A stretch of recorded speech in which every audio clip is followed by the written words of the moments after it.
Donc on passe à l'exercice 3. Dans l'exercice 3, on demande de définir la classe cercle avec les attributs, le centre O de type point, le rayon R de type réel, et le constructeur de cette classe prend 3 paramètres. C'est-à-dire la méthode init, il prend 3 paramètres, A et B qui sont les coordonnées du point centre O, et C le rayon. Les méthodes appartiennent de P qui renvoie sur aussi le point P appartient au cercle, false sinon, confondu, fonction envoyant un booléen qui teste si deux cercles sont confondus ou non, c'est-à-dire de même centre et de même rayon.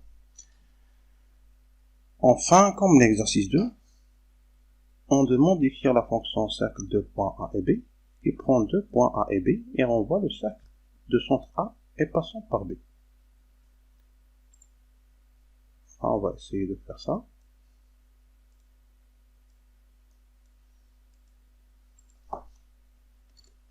Exercice 3. La classe cercle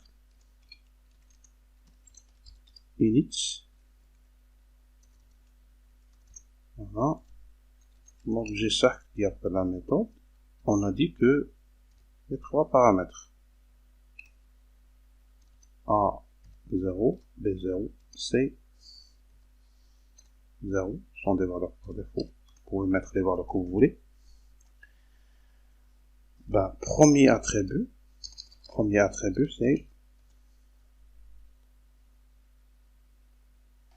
c'est le centre O. On va dire O égale. O c'est un point. Donc on doit former un point à partir de A et de B. Le rayon, c'est la valeur de C. Ça, c'est le constructeur de cette classe. Deuxièmement, la méthode appartient.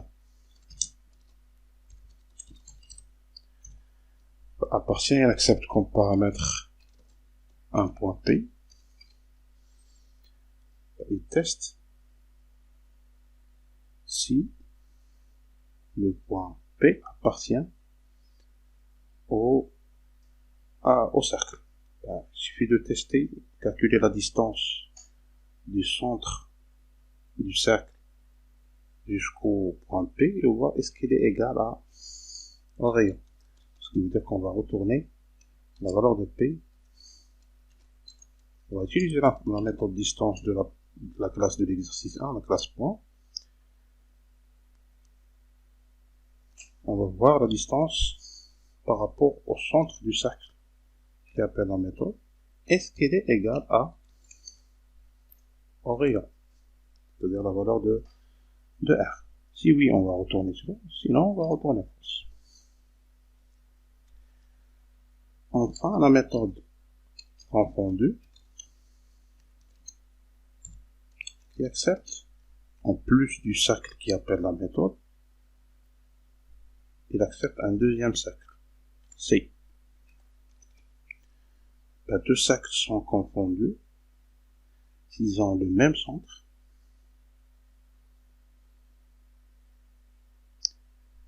C'est-à-dire self.o,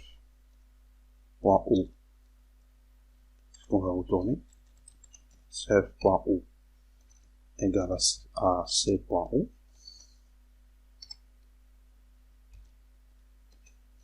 et self.r égale à o.r. Ils ont le même centre et le même rayon.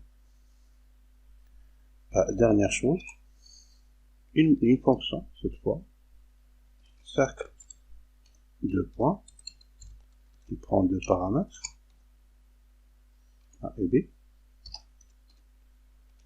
Voilà. Et qui va envoyer un cercle. Voilà, cercle.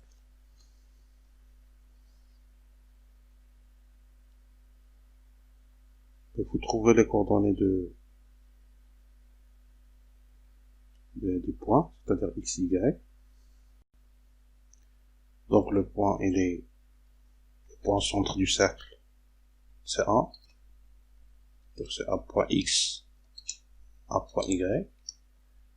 Et pour le rayon, c'est la distance AB. Donc c'est A point distance de B.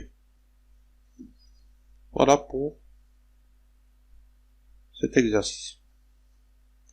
Donc les coordonnées de A, on va les utiliser pour créer un point qui est le centre du cercle, et la distance AB, on va l'utiliser pour affecter au rayon. Voilà, c'est tout pour cet exercice.